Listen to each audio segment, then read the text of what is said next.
గుండెల మీద చెయ్యేసుకొని నిజాయితీగా, హానెస్ట్‌గా ప్రతి ఒక్కళ్ళు కామెంట్ చేయండి. మీరే గనక జగన్మోహన్ రెడ్డి అక్రమాస్తుల కేసులో జడ్జ్ అయితే మనకి న్యాయస్థానాల మీద, ప్రభుత్వాల మీద పూర్తి నమ్మకం ఉంది, గౌరవం ఉంది జడ్జిల మీద, న్యాయమూర్తుల మీద. కానీ ప్రజలే గనక న్యాయ నిర్ణేతలైతే ఎలా ఉంటుందని అడుగుతున్నాను. మీరే గనక వైఎస్ జగన్మోహన్ రెడ్డి అక్రమాస్తుల కేసులో జడ్జి గనక అయితే, మీరే న్యాయమూర్తి గనక అయితే, మీరే జడ్జి గారు గనక అయితే, జగన్ ఆల్రెడీ బెయిల్ మీద ఉన్నారు. ఆ బెయిల్‌ని రద్దు చేస్తాను, రద్దు చేయను. ఈ రెండిట్లో ఒక్కటి కామెంట్ చేయండి. ఎందుకో కూడా కామెంట్ చేయండి. కనీసం 2000 కామెంట్ల టార్గెట్. నేను మిమ్మల్ని సబ్స్క్రైబ్ చేసుకోండి, లైక్ చేయండి. ఇవేం అడగట్లేదుగా. నేను అడుగుతుంది ఒక్కటే. మీరే గనక ఆ ప్లేస్‌లో ఉంటే జగన్ బెయిల్‌ని రద్దు చేస్తాను, రద్దు చేయను. జగన్ యొక్క అక్రమాస్తుల కేసులో. సో మిస్ అవ్వకుండా కామెంట్ చేయండి. వైఎస్ జగన్మోహన్ రెడ్డి మీద నమోదైన వైఎస్ఆర్ కాంగ్రెస్ పార్టీ ఆవిర్భావ సమయం నాటికి క్విడ్ ప్రో కో కేసుల వ్యవహారంలో తాజాగా ఒక అత్యంత కీలకమైన పరిణామం చోటు చేసుకుంది. గతంలో కాంగ్రెస్ పార్టీ నుంచి ఆయన బయటకు వచ్చినప్పుడు అప్పుడు కేంద్ర రాష్ట్ర ప్రభుత్వాలు మరియు ప్రధాన ప్రతిపక్షం కలిసి రాజకీయ కక్ష సాధింపులో భాగంగా ఈ కేసులు పెట్టాయనే ఆరోపణలు అప్పటి నుంచి జగన్ చేస్తూ వచ్చారు.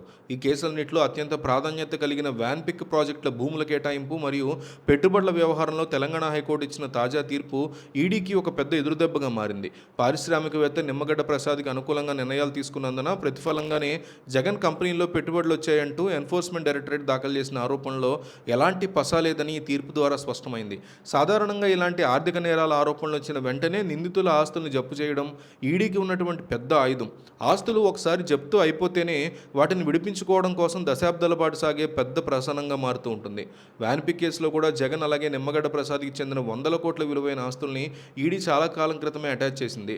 దీని మీద సదరు పారిశ్రామికవేత్తలు మరియు జగన్ తరఫు న్యాయవాదులు మొదట అప్పీల్ అథారిటీని ఆశ్రయించారు, అప్పలేట్ అథారిటీని. అక్కడ సుదీర్ఘ విచారణ జరిగిన తర్వాత ఈడీ చేసినటువంటి ఆస్తుల జప్తు చెల్లదంటూ కొన్ని సంవత్సరాల క్రితమే అప్పలేట్ అథారిటీ ఒక స్పష్టమైన తీర్పునిచ్చింది. అసలు ఈ వ్యాన్ పిక్ ప్రాజెక్టు కేటాయింపు అనేది కేవలం ఒక్క రోజులోనో లేదా రహస్యంగానో జరిగింది కాదని ప్రభుత్వంలో ఉన్న వివిధ శాఖలు మరియు పరిశ్రమల మంత్రిత్వ శాఖతో పాటు పారిశ్రామికవేత్తలు కూడా ఎన్నో రకాల చర్చలు జరిపిన తర్వాతే నిబంధనల ప్రకారమే దీన్ని అప్పచెప్పారని అథారిటీ గుర్తించింది. ఈ ప్రాజెక్టు విధానంలో ఎక్కడా చట్టవిరుద్ధమైన లోటుపాట్లు లేవని తేల్చింది. అన్నిటికంటే ముఖ్యంగా ఈ ప్రాజెక్టు మంజూరు కావడానికి ముందే నిమ్మగడ్డ ప్రసాద్తో పాటు దాదాపు 60 మంది ఇతర పారిశ్రామికవేత్తలు జగతి పబ్లికేషన్స్లో ఒక్కో షేర్ని ₹365 కొనుగోలు చేసి పెట్టుబడులు పెట్టారని తేల్చింది.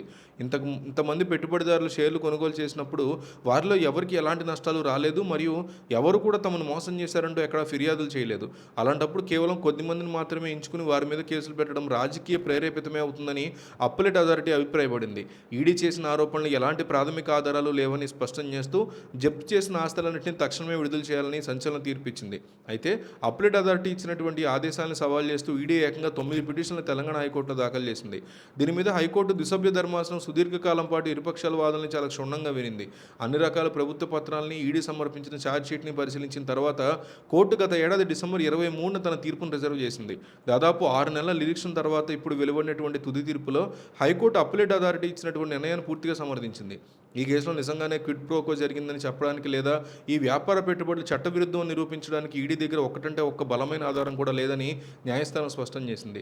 నేరానికి సంబంధించిన ప్రాథమిక ఆధారాలు లేనప్పుడు ఇక ఆస్తుల్ని జప్తు చేసి ఉంచాల్సిన అవసరం ఏముంటుందని ప్రశ్నిస్తూ ఈడీ వేసిన 9 పిటిషన్లని కొట్టేసింది. తక్షణమే ఆస్తుల జప్తును తొలగించి వాటిని యాజమాన్యాలకు అప్పచెప్పాలని సంచలన తీర్పిచ్చింది.